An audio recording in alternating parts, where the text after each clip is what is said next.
Bonjour à vous tous. Malgré la température, vous êtes là. Et ça fait plaisir de partager avec vous la parole de Dieu ce matin. En premier lieu, on va lire le texte qu'on va regarder. Il y a un petit brouhaha, là, mais ça, c'est la joie des enfants qui descendent. C'est ça. Fait qu'on va se reporter au verset 1 Thessaloniciens 5, 16 à 22.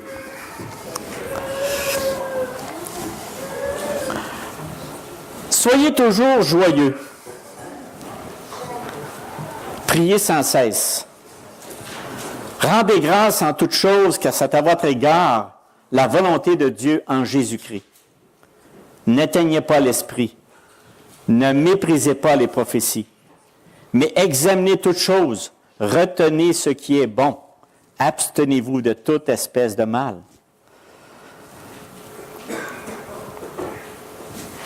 Prions.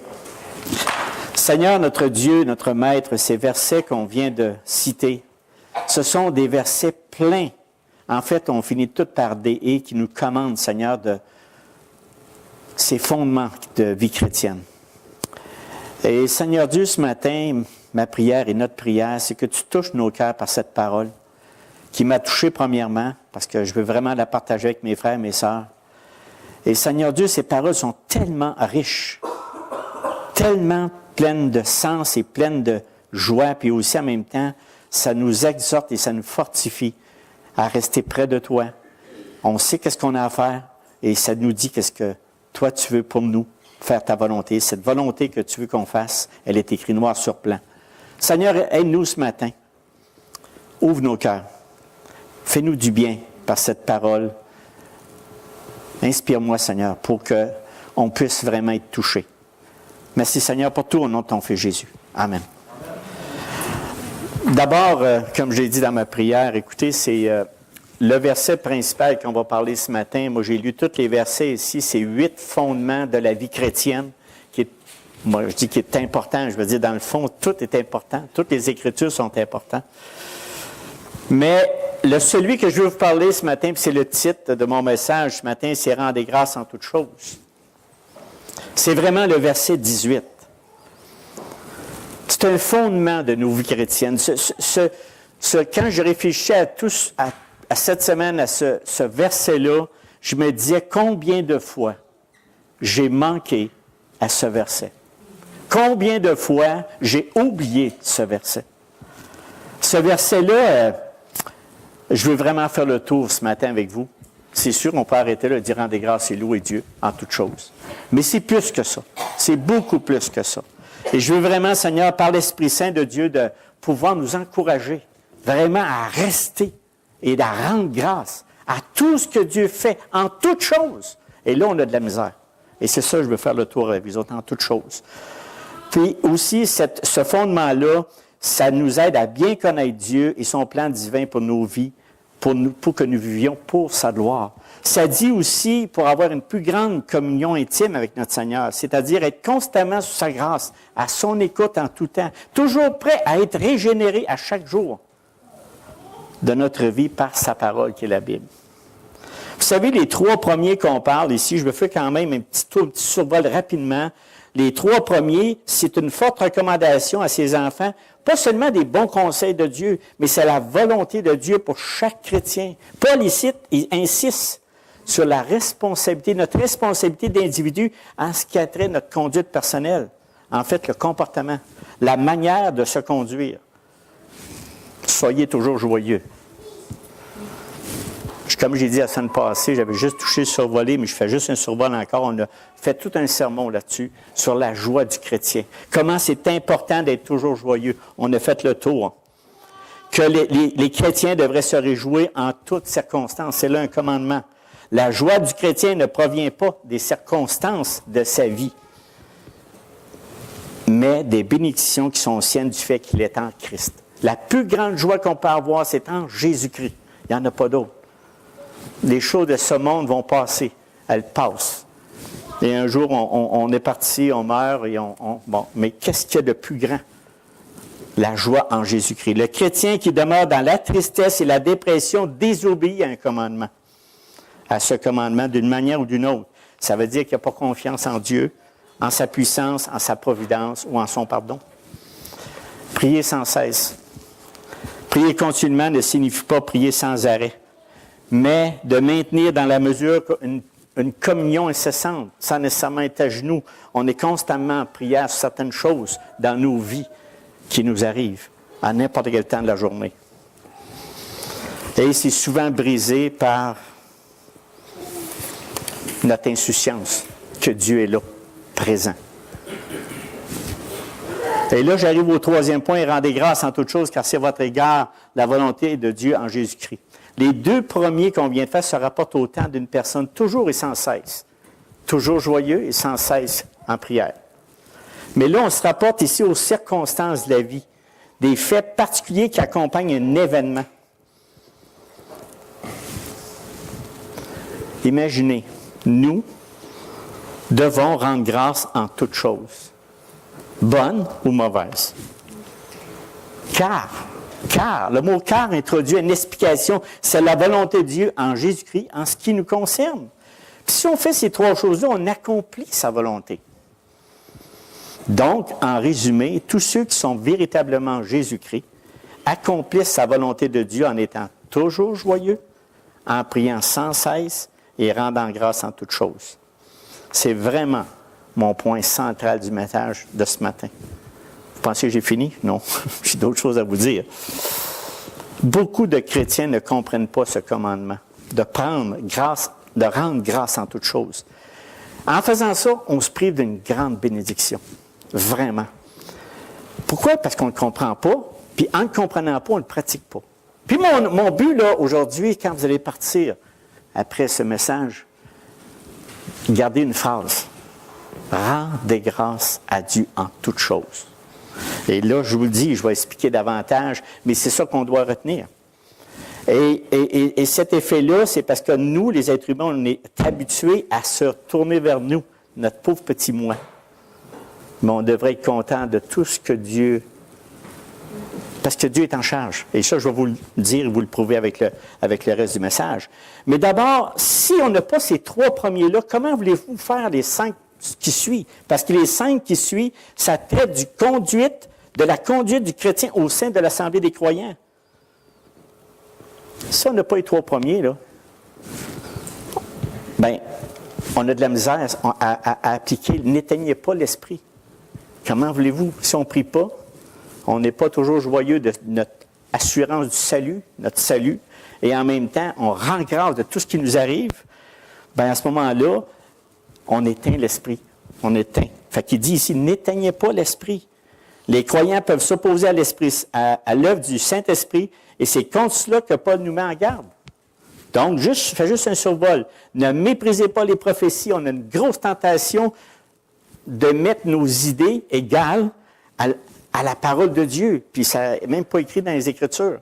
Fait que ça veut dire ce qui est écrit. Mes frères, mes sœurs, c'est là-dessus qu'on doit complètement se concentrer et faire attention de ne pas dénigrer, justement, les Écritures qui sont là, qui est une autorité divine et qui fut conservée par le Saint-Esprit dans les Écritures. C'est important. 3, examiner toutes choses.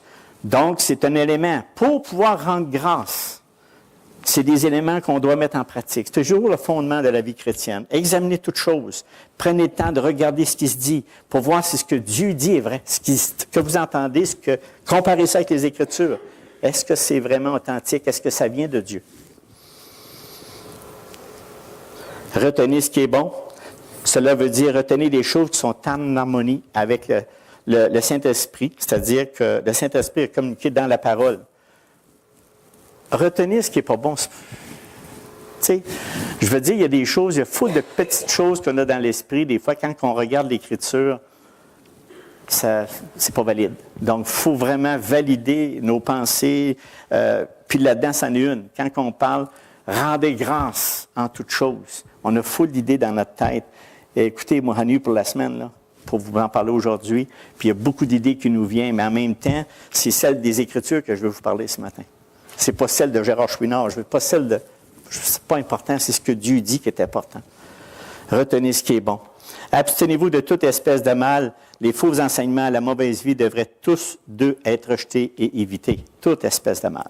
Mais mon objectif, qu'importe, c'est ça, ma déclaration d'intention, qu'importe ce qui se passe dans notre vie, nous devons louer Dieu en toutes choses avec une pleine reconnaissance de ce qu'il a fait dans nos vies. On débute l'année 2018. On en parle tout le temps parce que c'est automatique. Tu sais, quand tu changes d'année, c'est plus 2017, c'est 2018. On a prié là-dessus ce matin. Merci pour l'année 2017. Merci pour l'année qui s'en vient parce qu'on ne l'a pas vécu encore, mais elle s'en vient. Puis, écoutez, dans cette année-là, je vous le garantis, je vous le dis là, c'est pas une prophétie, mais je vous dis des choses qui viennent automatiquement. Nous vivrons des moments heureux. Par exemple, une naissance, un mariage, un nouvel emploi, une bonne santé, apprendre que tu es en santé, ça va bien. Hein? Une famille, des moments extraordinaires et des bonnes nouvelles qui réjouissent le cœur. Quand on vit ça, là, qu'est-ce qu'on se dit quand on appartient au Seigneur? On dit qu'il est bon de vivre sous la grâce de notre Seigneur Jésus-Christ. Hein? C'est ça qu'on dit. Ah, que nous sommes bénis. Et parfois, des moments malheureux. Vous allez en avoir. C'est garanti. Par exemple, la perte d'un emploi ou d'un être cher. Avoir ou vivre une maladie dégénérative. Il n'y a personne qui veut ça, là. Ou mortelle. Vivre une forte dépression. On ne comprend plus rien de ce qui se passe. Avoir un accident qu'on n'a jamais voulu, qui nous handicape le reste de nos jours. Même, on a des probabilités qu'on meure cette année. Jeune ou vieux, hein? Pensez pas que ceux qui sont rendus à 90 vont mourir les premiers. Et on peut mourir à 30 ans, 20 ans. Il n'y a aucune garantie. Aucune. Je ne vous dis pas ça pour vous faire peur. C'est une réalité. Même un divorce. Donc, il y a beaucoup de choses, des moments malheureux. Puis là, on dit, Seigneur, quand on pense à tout ça, vous savez, on se pose sérieusement les questions suivantes. Où est Dieu dans tout cela? Ça va arriver, c'est garanti. Mais je veux vous rappeler, quand vous posez cette question-là, d'aller voir 1 Thessaloniciens 5, 18. Où est Dieu dans tout cela? M'a-t-il oublié? Ne voit-il pas que je suis malheureux ou je souffre, ou que je souffre? Que fait-il? Où sont ses promesses? Bien souvent, on s'approche de Dieu en disant, « Hey, là, je vais être béni. Là, je vais être béni, je ne manquerai de rien. » Savez-vous ce que vous ne manquerez pas? Vous ne manquerez pas de la providence de Dieu, de sa bénédiction, de sa puissance. Ça, vous n'en manquerez pas. Qu'est-ce qu'on doit faire? Bien, dire merci à Dieu. Souvent, on ne le fait pas.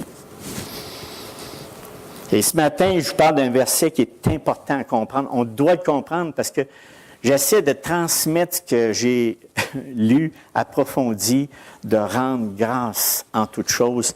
Et c'est en lisant beaucoup de choses que je vous parle ce matin.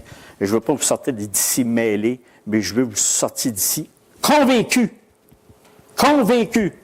que Dieu, en rendant grâce en toutes choses à Dieu, il y a quelque chose d'extraordinaire qui va arriver dans votre vie.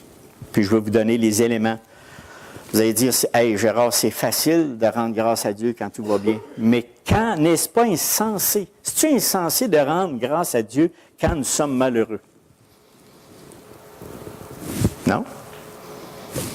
Alors, comment Dieu, je peux te dire merci, moi, quand que ça va mal? Comment je peux te dire merci, moi, quand je viens de perdre mon emploi ou que je viens de vivre une situation extrêmement difficile? Ça n'a comme pas de sens. Vous savez, la parole de Dieu, là, c'est la folie pour les hommes. Hein?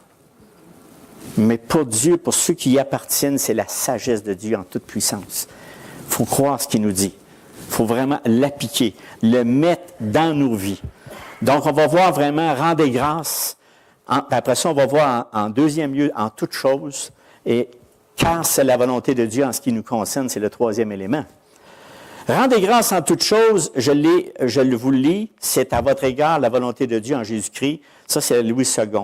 Dans la Bible Darby, ça dit « En toutes choses, rendez grâce, car telle est la volonté de Dieu dans le Christ Jésus à votre égard. » Une autre version, Exprimez votre reconnaissance en toutes circonstances, car c'est la volonté de Dieu pour vous en Jésus-Christ.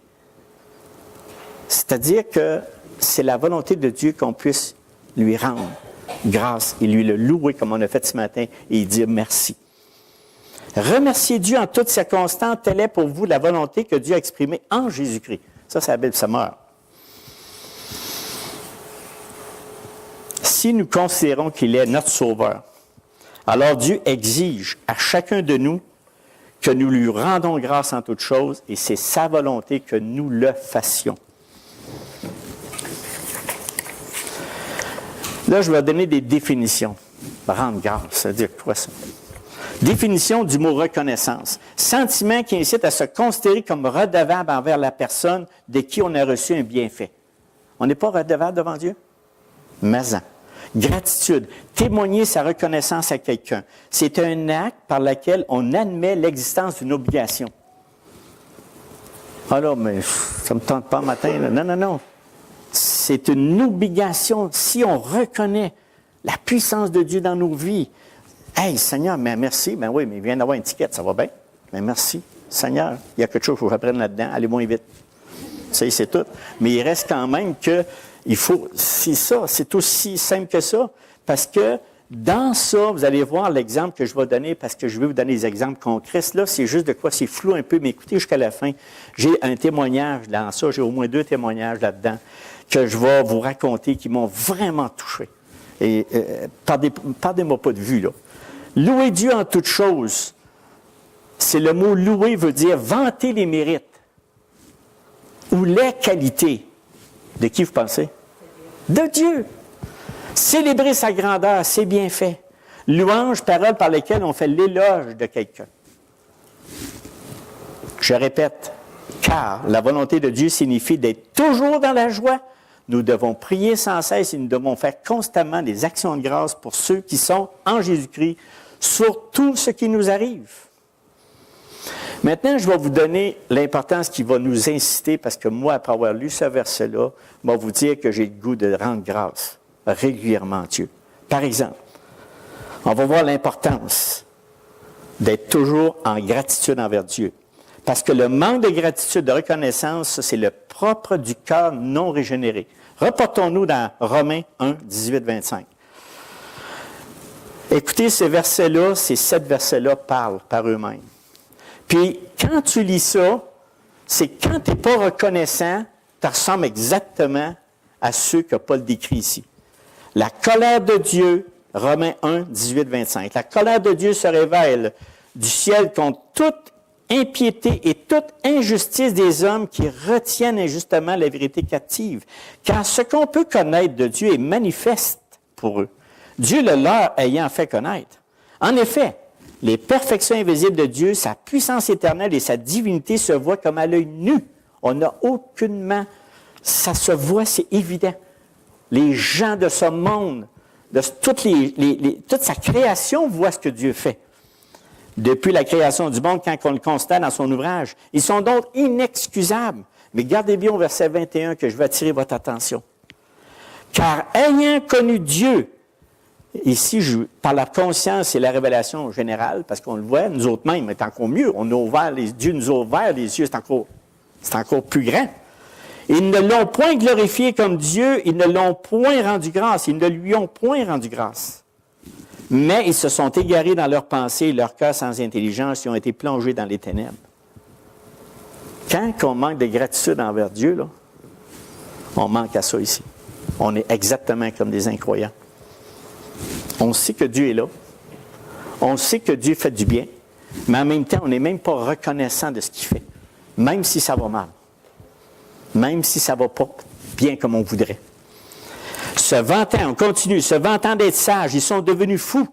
Ils ont changé la gloire du Dieu incorruptible en image représentant l'homme corruptible, des oiseaux, des quadrupèdes et des reptiles. C'est pourquoi Dieu les a livrés à l'impureté, selon les convoitises de leur cœur, en sorte qu'ils déshonorent eux-mêmes leur propre corps, eux qui ont changé la vérité de Dieu en mensonge et qui ont adoré et servi la créature au lieu du Créateur, qui est béni éternellement. Amen.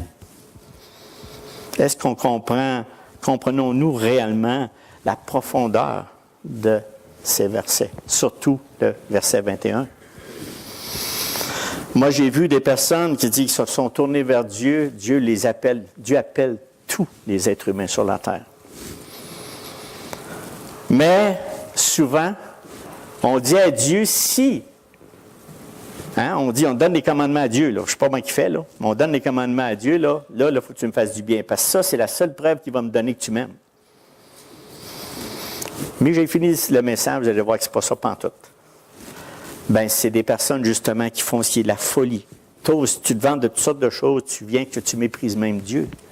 Qui je suis pour mépriser Dieu? Puis qui je suis pour dire à Dieu quoi faire? Pensez-y. Quand on agit avec ingratitude envers Dieu, notre Créateur, nous commettons un péché extrêmement grave. Je vous le dis, là. Plus je pense à ça, plus je réfléchis. Il y en a des péchés, là. Mais ça en est un grave. Paul le dit dans Romains. C'est grave. On agit tout simplement comme des incroyants qui ne font pas confiance à Dieu en toutes choses. Pourtant, mes frères et sœurs, les incroyants profitent de tout ce que nous avons sur cette terre sans être reconnaissants de ce qu'ils reçoivent à chaque jour. Et ça ne nous décourage pas, ça. Regarde, moi, là, je te sers, mon Dieu. Je suis là. Je veux faire ta volonté. Je te demande. C'est lui qui nous rend joyeux par son salut. Je prie sans cesse. Je te rends grâce pour les bonnes choses, les mauvaises choses. Puis les autres, là, regarde, ils se pavanent. Ils mangent 3 fois par jour. Ils sont à chaleur. Puis là, moi, là, au travers de ça, là, tu me demandes de te remercier. Puis de te rendre grâce, puis de te louer. Ça fait-tu du sens? Comment un croyant qui a été régénéré par Dieu peut-il manquer de gratitude et de reconnaissance envers Dieu, même quand des événements malheureux nous arrivent? Comment on peut faire ça? C'est la question que je vous pose. Quand Dieu régénère quelqu'un, il lui donne un nouveau cœur qui désire obéir à son commandement. Ça ne peut pas faire autrement. Puis quand je préparais ce message-là, je me disais, Seigneur, t'es donc bien grand. T'es donc bon. Je me trouve pas cute, moi, des fois, là, tous les jours de ma vie, quand je m'analyse, c'est pas drôle, là. Fait que là, je dis, Seigneur, comment tu peux faire pour m'aimer? Comment tu peux faire? Merci de m'aimer. Avec tous mes défauts. Avec toute mon ingratitude. Merci de m'aimer. Et vous savez, c'est une déclaration simple et directe de 5 mots qui laissent aucune place à l'ingratitude. Aucune. On ne peut pas, même si ça va mal. On ne peut pas. Si on est vraiment touché par la grâce de Dieu, on ne peut pas dire à Dieu, être ingrat. Dire Dieu, là, tu manques d'amour ou tu manques qu'importe. Donc, la reconnaissance doit faire partie de la vie de ceux qui sont régénérés. C'est un fruit agréable de l'œuvre du Saint-Esprit dans le cœur du croyant. Regardons, par exemple, il y en a plein de passages. Éphésiens 5, 20 dit « Rendez continuellement grâce à Dieu le Père pour toutes choses au nom du Seigneur Jésus-Christ. » Colossiens 2, 7. « Étant enracinés, fondés en lui et affermés par la foi d'après les instructions qui vous ont été données, abondez en actions de grâce. » C'est pas normal que les chrétiens ne soient pas reconnaissants. C'est pas normal du tout. L'ingratitude constitue une désobéissance à plusieurs passages de la Bible qui, normalement, amène le croyant à une vie de reconnaissance, de plénitude. Donc, ici, j'ai un verset ici, la providence de Dieu, le fait que nous sachions que sa souveraineté fasse concourir tous les événements imprévisibles. Qui vous dit qu'après-midi, qu'est-ce qui va arriver?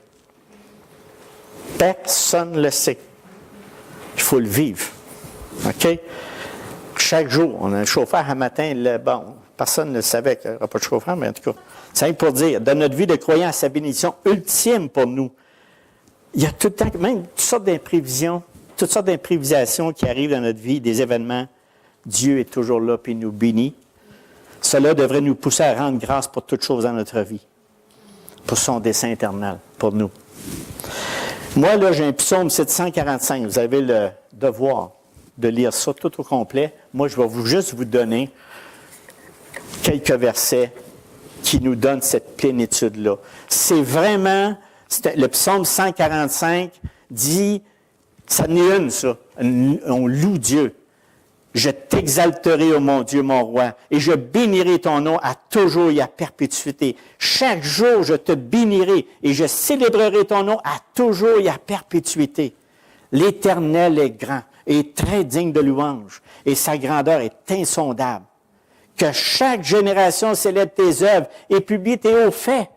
Je dirai la splendeur glorieuse de ta majesté, je chanterai tes merveilles, on parlera de ta puissance redoutable et je raconterai ta grandeur. Que j'ai dit tantôt, quand on rend grâce, on dit tout ce que je viens. Lisez 145. Psaume 145 n'arrête pas de louer le grand Dieu qui nous a rachetés, qui nous a donné le salut par son Fils Jésus-Christ. Et il se termine par le verset 20-21, il dit « L'Éternel garde tous ceux qui l'aiment, et il détruit tous les méchants. » Écoutez, tout à l'heure je disais qu'il y avait le même soleil que nous, il vivait des choses qui paraissent bien du dehors. Mais nous autres, on connaît la fin. « Que ma bouche publie la louange de l'Éternel et que toute chair bénisse son saint nom à toujours et à perpétuité. » On n'est pas en action de grâce, là? Même si ça va mal le matin sur des affaires qui ne vous plaît pas, qui ne vous a pas plu cette semaine. Maintenant, est-ce qu'on y croit fermement? Même si on vit une difficulté. Est-ce qu'on y croit? Le principe important ici dans Proverbe 19, 21, il y a dans le cœur de l'homme beaucoup de projets, mais c'est le dessein de l'Éternel qui s'accomplit. C'est vraiment une base fondamentale dans « rends grâce en toutes choses ». Proverbe 19, 21. La majorité des lettres de Paul rappellent aux croyants qu'ils doivent exprimer leur reconnaissance et ainsi se distinguer de la culture ingrate et incrédule qui nous entoure. On en a de l'ingratitude vis-à-vis de Dieu. Comme j'ai dit tantôt, c'est facile d'être reconnaissant quand tout va bien, mais quand vient de grande anxiété, de crainte, d'inquiétude, de stress, les croyants devraient se démarquer en rendant grâce dans toutes les choses qui lui arrivent. Je vous arrive à un point que je veux vous donner ici, c'est pas de louer l'homme. J'ai lu une biographie, il y en a beaucoup de biographies, mais la biographie que j'ai parlé, il y a 3 scènes, m'a beaucoup touché. Et j'ai dit, ça fait partie du message un matin. Puis après ça, vous me direz si vous êtes bien malheureux. Parce que cette personne, la biographie de la personne que je vais vous parler, il a appelé son titre de son livre « Dans les bras de mon père ». Pas de son père physique, de son père spirituel. Parce que son père physique, vous allez voir, c'était pas une bénédiction. Mais c'est un exemple frappant rendant grâce en toutes choses. Moi, quand j'ai lu ce livre, cette biographie, j'avais vraiment mal au cœur de ce qui est arrivé à cet homme. J'ai dit, ça se peut-tu que des êtres humains, dans toute ma vie, dans des témoignages, vous allez dire, oui, mais là, regarde, Gérard, on a entendu des témoignages de mauvaise vie, puis là, il s'est retourné, puis Dieu l'a racheté, puis regarde. Écoute, il faut lire le livre pour le savoir, là, il y a quand même 200 pages, là, mais tout ça pour dire tout simplement, c'est moi ce que j'ai vu dans... C'est pas l'homme que je vais aduler, c'est ce que Dieu a fait avec cet homme. Et ça fait toute la différence. C'est ça qui m'a touché. C'est ce que Dieu a fait avec cet homme.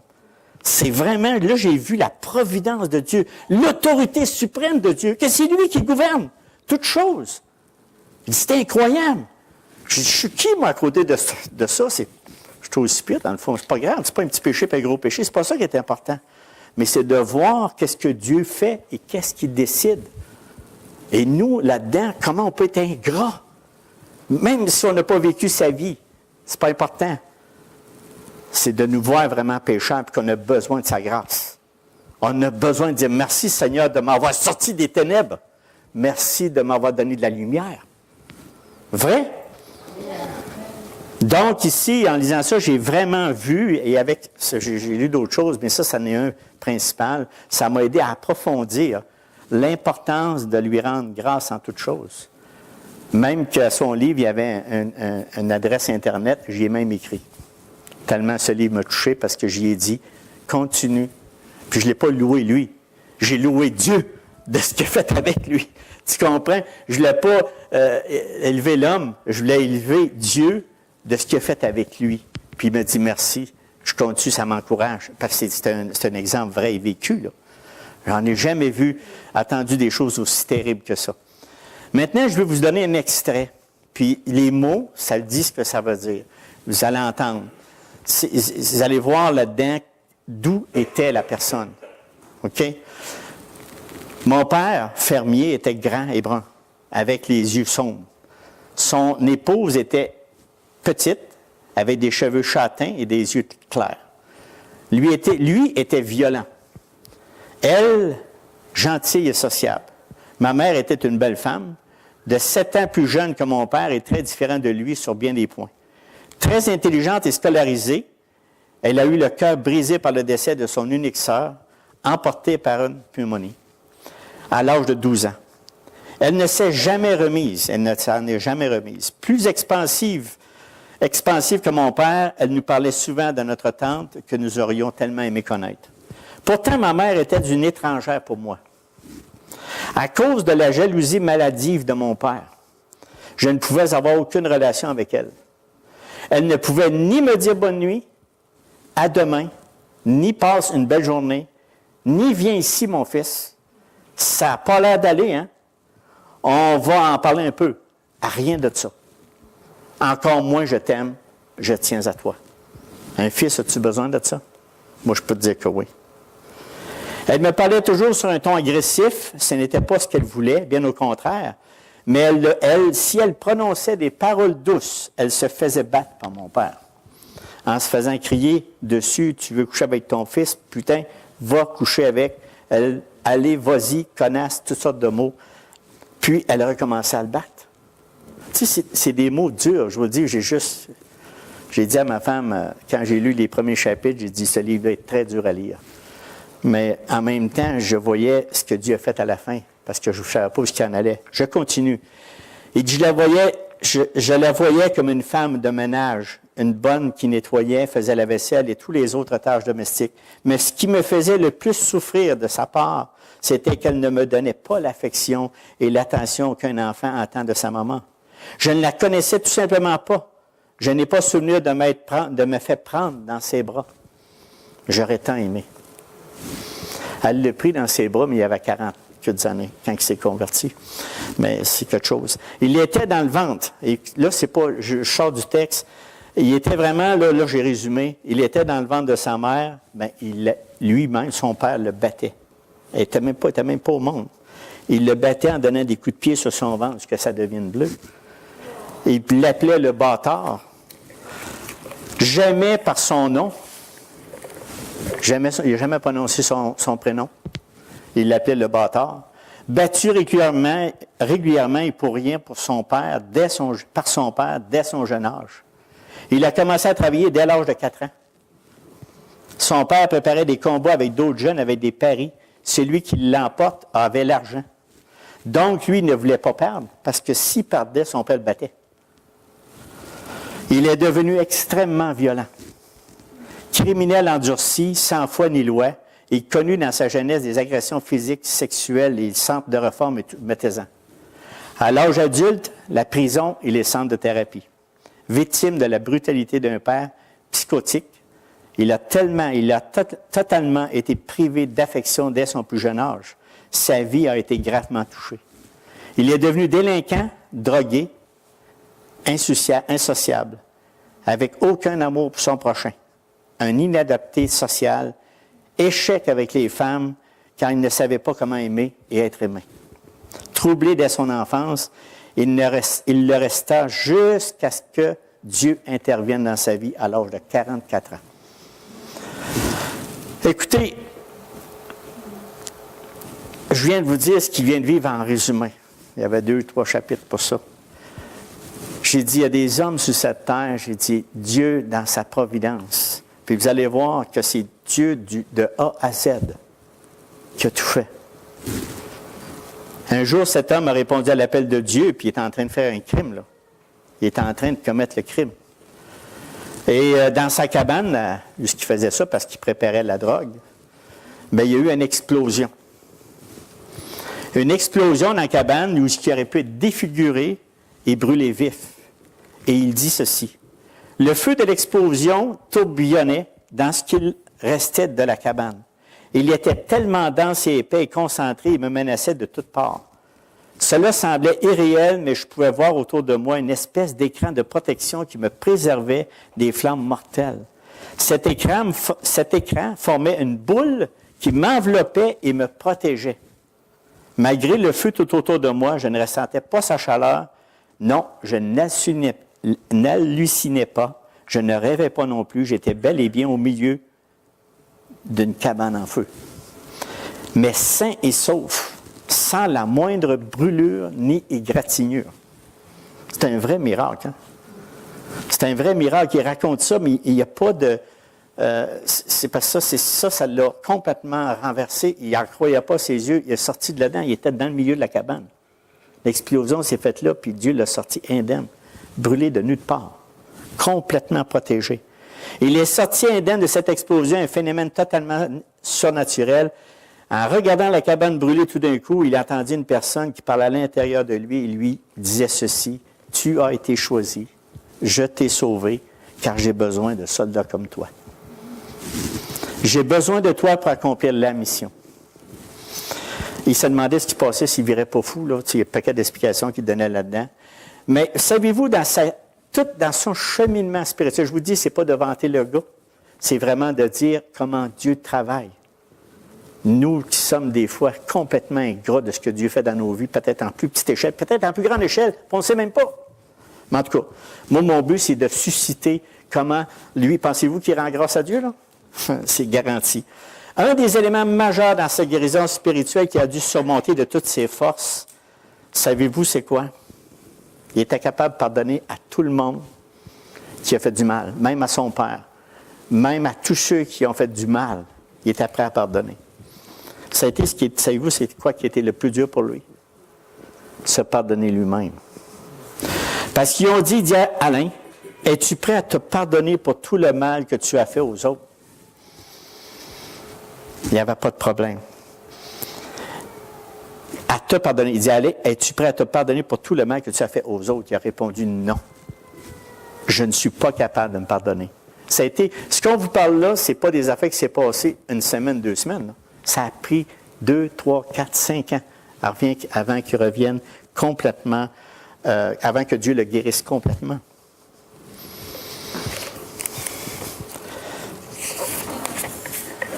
Je veux vous lire la conclusion de ce livre, et c'est ça qui m'a vu la grandeur et la grâce de Dieu en disant, Dieu, je suis qui moi? Je suis qui moi pour manquer d'ingratitude envers toi, avec ce que lui a vécu? C'est rien. Je vis aujourd'hui avec Jésus-Christ depuis que je le connais. Je vis avec Jésus-Christ. Depuis que je le connais, je ne suis plus à surmonter les obstacles. Jésus m'aide. Il me fait comprendre le bon sens de ce qui m'arrive. Désormais, au lieu de tout voir en négatif, je vois les événements et les situations en positif. Et même quand je regarde en arrière mon ancienne vie de pécheur, je le fais sous un éclairage nouveau. C'est pas parce qu'il n'a pas retombé après. Là. Il a retombé comme nous, on tombe. Mais à chaque jour, il se relève en rendant grâce. De moins en moins, il pêche. Je le fais sur un éclairage nouveau car je sais que c'est dans l'épreuve que je me rapproche le plus de Dieu. Quand je fais mal, quand je vais mal, il me fait sentir sa présence. Étant dorénavant orphelin sur terre, je sais que j'ai un Père céleste. Je suis en sécurité, je me sens bien. Il me protège, il m'éduque comme un bon père le ferait pour son fils. Et même mieux, car il agit parfaitement. Il connaît tout de moi, ce que je suis, d'où je viens, mes forces et mes faiblesses. Jamais il m'apportera des épreuves que je ne serai pas capable de surmonter. Il veille sur moi et sur mon développement spirituel comme le bon pasteur veille sur ses brebis. Je ne connais pas mon avenir. Je ne sais même pas où je vais être dans quelques années, même pas dans quelques mois, mais lui, il le sait. Je vis au jour le jour avec lui. Il ne me fera pas sauter, retenez ça, là. Il ne me fera pas sauter des étapes. Pensez-vous qu'il n'avait pas eu assez? Il ne me fera pas sauter des étapes d'apprentissage ou m'en faire passer certaines prématurément. Il me soutient toujours dans mes projets pourvu qu'il soit juste et droit. Il était conscient, malgré toute chose, qu'il était faible. Quand il a dit « j'ai eu de la misère à me pardonner », c'est un des éléments des fois qu'on a, pensez-y à ce que j'ai dit tantôt, c'est un des éléments qu'on a le plus dur, beaucoup de difficultés qu'on a pour rendre grâce à Dieu parce qu'on ne comprend pas tout ce qu'on on veut pas se faire pardon du mal qu'on fait. Pensez que c'est facile? On se déteste-tu quand on fait du mal? Lui, il ne voulait pas. Il dit, moi, je suis Dieu, que tu me demandes de pardonner aux autres, pas de problème, mais moi, je suis rien qu'une ordure. Mais il ne faut pas diminuer les mots pour nous autres non plus, là. Il faut penser, parce que c'est ça qui nous empêche d'être pleine gratitude envers Dieu. Il dit, je ne précipite rien, car j'ai appris avec Dieu que tout ce que j'ai à faire est de demeurer confiant, calme et serein et attendre ses instructions. Qu'est-ce qu'il nous reste à faire? Nous-mêmes. Il m'apportera toujours ce dont j'ai besoin, selon son plan parfait. Ce qui m'attend et qui vous attend, si vous suivez Jésus, c'est une vie de bonheur éternel. Il rendait grâce à Dieu. C'est ça qu'on voit. Ce n'est pas rien. La vie sur terre est un grain de sable dans l'univers comparé à l'éternité qui m'attend et qui vous attend peut-être, parce que lui, son but de son livre, c'était vraiment de dire que même si tu es de la merde, Dieu est bon, juste, parfait, plein de providence, plein d'amour pour sa création, pour celui qui se revire vers lui. Vous savez, ça m'a fait rappeler ça m'a fait rappeler tous mes jours aussi de ma vie à venir jusqu'à aujourd'hui. Puis, mettons en pratique de rendre grâce à Dieu à tous les jours de notre vie. Rendons grâce, mes frères, mes sœurs, même si on a des choses difficiles à gober, des choses qui ne nous plaisent pas. Dieu, merci. Merci, je vis ça, là. Mais je te le dis merci parce que j'ai quelque chose qu'il faut que j'apprenne, c'est sûr.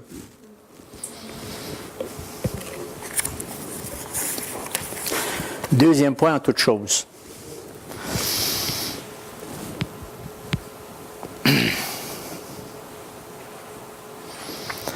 Quelle que soit notre situation, nos souffrances, nos persécutions, nos péchés, nos douleurs, notre manque de foi dans ces choses, comme dans toutes les autres, notre Père Céleste veillera à nous procurer la victoire et la bénédiction ultime. Quelles que soient les luttes, les épreuves, les circonstances, les événements qui sont bons et bénéfiques en soi, de même que ceux qui sont mauvais et nuisibles en soi, il veille sur nous encore. Bien entendu, l'exception évidente, c'est nos péchés personnels. On ne peut pas rendre grâce pour nos péchés, là. C'est pas ça qu'on dit, là. Mais on regarde, est-ce qu'on croit vraiment que Dieu prend soin de nous en toutes choses? Vraiment dans toutes sortes de difficultés qu'on vit. Je sais qu'il y a des choses que vous vivez. Je vous connais quand même un peu, là. Mais il y a beaucoup de choses qui vous appartiennent. Ça vous appartient à vous autres.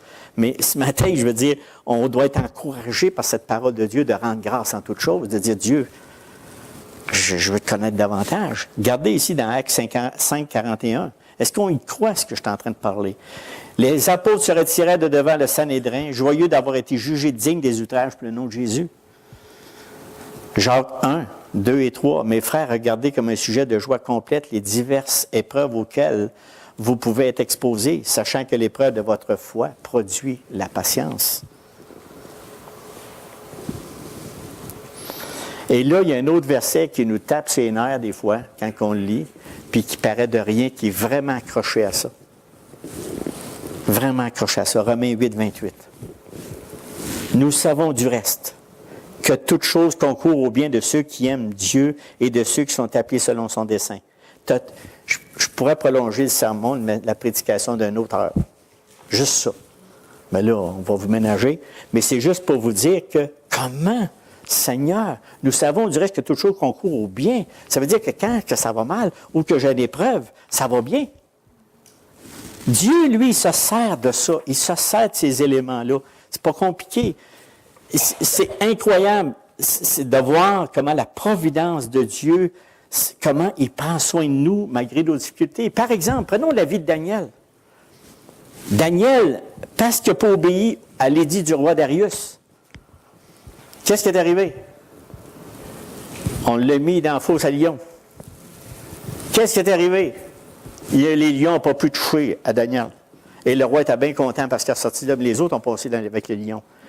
Mais savez-vous, là, si vous lisez toutes les Écritures, les souffrances et le martyre de plusieurs saints, les apôtres, sauf un, sont tous morts martyrs. Étaient-tu plus mauvais que les autres?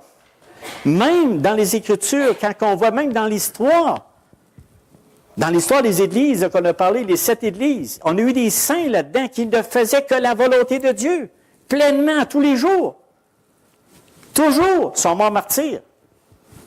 Là, tu es là, tu dis, Dieu, qu'est-ce qu'il faut faire? Qu'est-ce qu'ils faisaient? Et ils remettaient leur vie entre les mains de Dieu, parce qu'ils savaient que qu'est-ce qu'on vit là, dans le moment, c'est rien à côté de ce qui l'attend. Vous savez, c'était vraiment la foi en Jésus-Christ de dire, Seigneur, je te rends grâce en toutes choses. Retenez ça pour l'année 2018 au complet. En 2019, on recommence ça, on en reparlera, mais en 2018, il faut retenir, mes frères, mes sœurs, de rendre grâce en toutes choses. S'il y a des épreuves qui arrivent, c'est parce que Dieu prend soin de vous pareil. Puis là, on pourrait s'élonger là-dedans. Il y a 3 éléments que Dieu se sert. La souffrance, le péché. Okay? Il y a des affaires qu'il laisse parce que Dieu permet. C'est ça que je suis en train de vous dire. Dieu permet des choses. Oui, mais si je souffre le Seigneur, oui, mais là, tu vas-tu... Moi, je peux te dire merci pour le cancer que tu me donnes, là. Il me semble ça... Mais il est là pareil, hein? Tu dois te prier. Seigneur, écoute, je vis un cancer, mais je ne t'abandonnerai pas. Tu es le Dieu vivant, tu es la providence. Tu es le Dieu tout-puissant. Tu es le Dieu, celui qui prend ça. Je crois à ce que tu as promis. Je crois à la place que tu m'as réservée. Je crois, il faut que tu penses à toutes les Écritures. Que Dieu, tes promesses, ton avènement. Mais là, j'ai un cancer, là. Là, la joie baisse, c'est plus là. Tu pries plus parce que, voyons, Dieu, qu'est-ce que tu faisais? Où t'es rendu, là? Qu'est-ce que tu fais avec ça, là? Là, tu me dis de rendre grâce en toutes choses, mais là, voyons, ça n'a pas de sens. Mais Dieu, dans sa bonté, dans sa miséricorde, dans sa providence, nous permet, il permet ça. J'ai pas dit. Il y a la tentation. Des fois, on a foule de tentations. Est-ce que Dieu tente quelqu'un? Non. Mais il permet que tu aies une tentation. Il permet que tu souffres. Il peut te guérir aussi. Il n'y a pas de problème, c'est Dieu qui mène. C'est qui le boss? C'est Dieu. C'est lui qui mène, c'est lui qui a la providence, c'est tout lui, sa souveraineté. Mes frères, mes sœurs, c'est le même, il faut regarder ça. Il faut vraiment voir Dieu quasiment dans notre soupe partout. Il faut le voir comme ça. Il y a un autre livre qu'on a lu de La prison à la louange. C'est un livre, des fois, il y a beaucoup... Je lis des livres, puis il y a des fois, c'est exagéré, mais il y a quand même, là, une grosse vérité dans ça. Grosse vérité. Parce que des fois, on a tendance à dire « Ouais, mais c'est pour les autres. » Parce que moi, quand je lisais le livre, puis je regardais ça, puis ça a l'air, comment est-ce qu'on dirait ça, charismatique, ou, tu sais, oh là, regarde, moi, je vais tout guérir. Regarde, on part à l'extrême, là, puis on s'en va à l'autre bout. Il y a une chose que je peux vous dire, dans tout le résumé de tout ça. Dieu est en contrôle. Dieu est vraiment le maître. C'est lui qui dirige toutes choses. Même dans nos malheurs, même dans nos maladies, dans tout ça. Puis là, nous, là-dedans, ce qui est important, c'est notre attitude qu'on a vis-à-vis ça. L'attitude qu'on a vis-à-vis l'épreuve qui nous vient. Dieu est souverain et il pourra passer outre à nos fausses manières de penser et d'agir en les balayant d'un revers de la main, mais son plan est parfait pour chacun d'entre nous est de nous amener à vivre en harmonie et en communion avec lui. C'est pour ça que souvent, des fois, il y a des choses qu'il permet, des choses qu'on vit. Certains incidents qu'on vit, ou accidents, qu'importe. Vous savez, on ne loue pas Dieu parce que nous nous sentons que tout va bien. Ça doit être de notre part un acte d'obéissance automatique. C'est tout ça qu'on va faire pour l'année 2018? Non, mais moi, c'était pour vous encourager, parce que j'ai été encouragé pour le faire. Je suis d'accord. Peut-être goutte à goutte. Sachez une chose, ça peut rentrer goutte à goutte, la puissance de Dieu dans vos vies. Mais un des éléments qu'on doit faire, c'est les 8 que je viens de vous parler. Un des éléments qu'on doit faire dans ces 8-là, c'est rendre grâce à Dieu en toutes choses. C'est ça qu'on doit faire, même si ça ne paraît pas immédiatement. Dieu va vous bénir. Gardez bien accroché. Dieu va vous bénir. Gérard, dans 2 semaines, ça n'a pas marché. Non, continuez. Persévérez et demandez encore. Seigneur, tu veux que je te loue dans ce que je vis. Et maintenant, Fais-moi du bien, donne-moi de l'encouragement. Oui, mon cancer n'est pas parti, ma maladie n'est pas partie, je l'ai encore, puis ça empire. C'est pas grave! C'est pas grave! Je loue l'Éternel parce que ce qui m'atteint est beaucoup plus grand que cette terre-là, OK? Beaucoup plus grand. Il y a bien des exemples qu'on voit. Là, j'avais un exemple ici d'une mère, mais je ne veux dire pas d'une mère, mais d'une femme qui... parce que le livre en lui-même, il y a un élément marquant. C'est tout le livre, c'est rendre grâce à Dieu. Puis là, il y en a full d'exemples. Et puis, c'est une femme qui était découragée parce que son mari était alcoolique. Et puis, il buvait tout le temps. Fait qu'à un moment donné, il s'en va voir justement le pasteur. Le pasteur, il a dit, il y a 2 versets que je vais te lire. 2 versets. Y crois-tu? C'est sûr que c'est une personne qui croyait en Dieu. Elle a dit, il a commencé par lire 1 Thessaloniciens 5, 18. Il dit, crois-tu à ça? Là, c'est pas ça que je suis venu faire. Je suis venu te dire mon problème. Je suis venu te dire que je vis ça, là. Là, moi, je suis plus capable de m'en sortir, là. Mais il ne va pas me dire des affaires de même, hein, le pasteur. Tu vas dire, qu'est-ce que tu dis là? Et la deuxième chose, il a lu Romains 8, 28. Là, tu viens de l'assommer. Tu viens de là, elle dit, là, c'est pas drôle. Elle dit, premièrement, y crois-tu? Elle ne voulait pas répondre. Tu sais, elle ne croyait pas. Comme nous autres, des fois, on n'y croit pas. Mais là, à un moment donné, elle dit, oui, c'est tout en voulant dire, regarde, qu'est-ce que tu veux que je fasse? Mais premièrement, il faut que tu crois vraiment que Dieu, moi, il dit, pas moi Dieu, là. Moi, le pasteur, c'est pas Dieu, là. Mais il dit, je peux te dire une affaire, c'est 2 promesses que Dieu a mis. Puis il a dit, c'est là-dedans, tu peux y faire confiance. Elle dit, oui, j'y crois. D'abord, il dit, on va prier pour ça. Et puis, elle a fait même, elle a prié. Ils ont prié ensemble, puis là, elle est partie, mais avec une conviction que Dieu s'en occupait. Parce que des fois, on prie, puis des choses, bien, qu'est-ce qu'on fait? Puis là, on va voir tout de suite les résultats. Bien, elle, c'est arrivé immédiatement. Le soir même, il est arrivé, il n'a même pas touché le frigidaire, il n'a même pas touché le bière, il est allé voir les enfants. 2 semaines après, elle dit, c'est pas normal, tu sais, c'est un coup de lucidité qu'il a. Et là, lui, il la rappelle, puis il dit, comment ça va? Ah, il dit, ça va super bien. Elle dit, ça fait 2 semaines, il n'a rien pris, puis elle dit, moi, elle ne le reconnaît plus. Fait que là, il dit, bon, ben moi, j'aurais aimé ça le voir. Il dit, des fois, pour voir comment Dieu travaille dans sa vie, tu sais. Comment? Elle dit, vous n'y avez pas parlé. Ben, pas parlé, moi, il n'a pas parlé à ton mari pantoute. C'est Dieu qui avait travaillé dans sa vie. On oublie que Dieu est tout-puissant. Dieu a intervenu. Tu sais, des fois, on va dire, c'est une chance. Non. J'y crois à ça.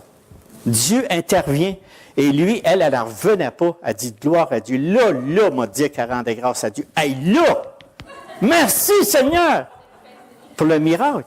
Tu sais, je comprends. Tu sais, je ne veux pas que vous donniez une impression de farfelu, là, mais tout ça pour dire que le Dieu tout-puissant qu'on croit, puis qu'on rend grâce continuellement en toutes choses à Dieu, elle a rendu grâce, elle l'a cru, mais elle croit encore bien plus parce que c'est arrivé.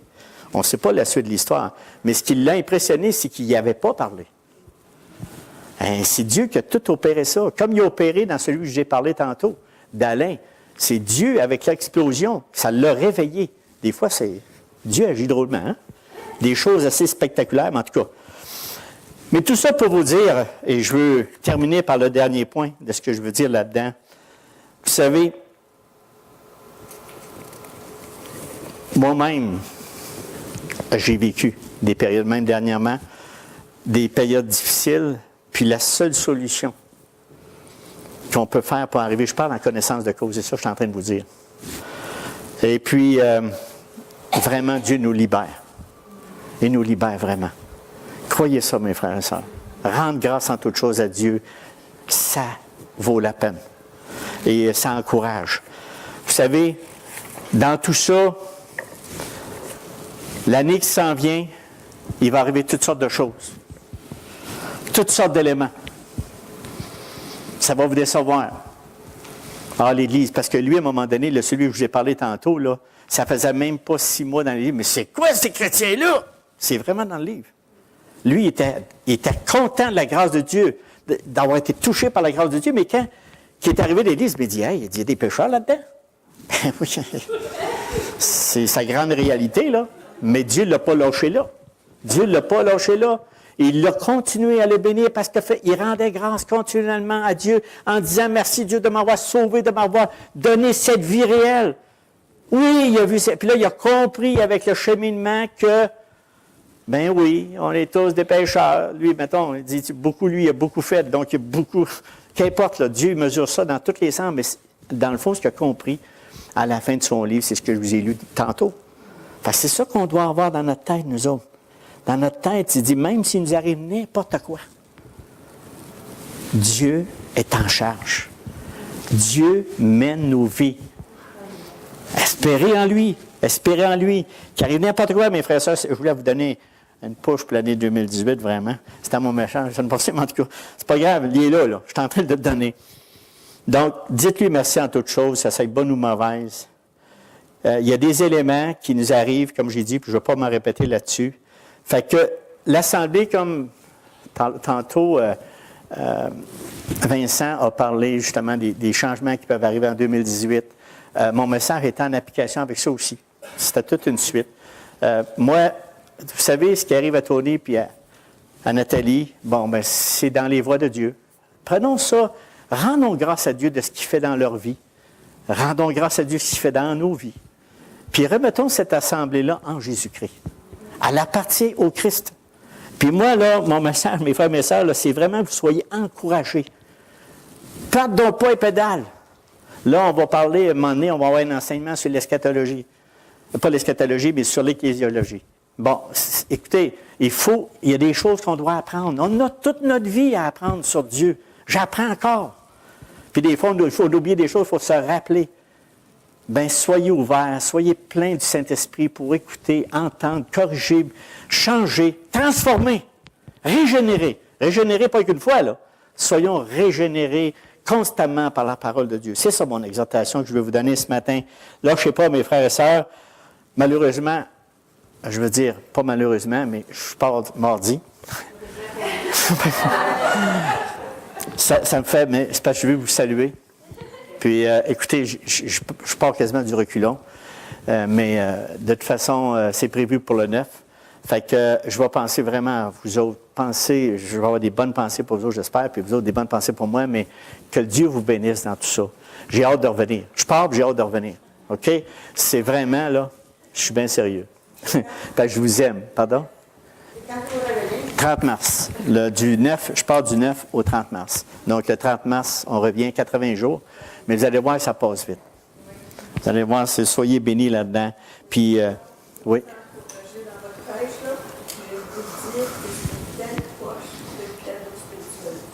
Bon, ben merci. C'est bon, merci. C'est bon. Bien, gloire à Dieu. Gloire à Dieu, mes frères et sœurs. Fait que je vous salue. Prenez soin de vous autres. Soyez vraiment des éponges avec la parole de Dieu. Puis j'ai hâte de revenir vous trouver. Moi et mon épouse, bien sûr, je l'amène. Hein? Je ne pars pas sans elle. Fait qu'on va terminer ça en prière. Je ne veux pas vous retenir plus longtemps, mais je vous aime beaucoup. Dans le nom du Seigneur Jésus, puis soyez bénis, mes frères et mes sœurs, soyez bénis. On va prier. Seigneur, notre Dieu, notre Maître, ce matin, on a vu un verset extrêmement important, Seigneur, qui devrait nous toucher régulièrement, tous les jours. Ça devrait être sans cesse dans notre esprit. Tout comme à chaque jour suffit sa peine. C'est un verset que je cite régulièrement. Parfois des difficultés quand je débute la journée. Puis là, je vois des choses difficiles qui s'en viennent. Je dis, Seigneur, à chaque jour suffit sa peine. Et j'ai d'autres choses que je veux rajouter. Je veux rendre grâce, Seigneur, en toutes choses, tout ce qui m'arrive, afin de te remercier de ce que tu as fait dans notre vie, dans nos vies. Seigneur, merci pour cette grâce infinie. Permets-nous de l'approfondir, de la connaître davantage, de savoir comment tu es bon, grand et majestueux. Merci, Seigneur, de ce que tu as fait de nos vies. Au nom de ton Fils Jésus. Amen. Amen.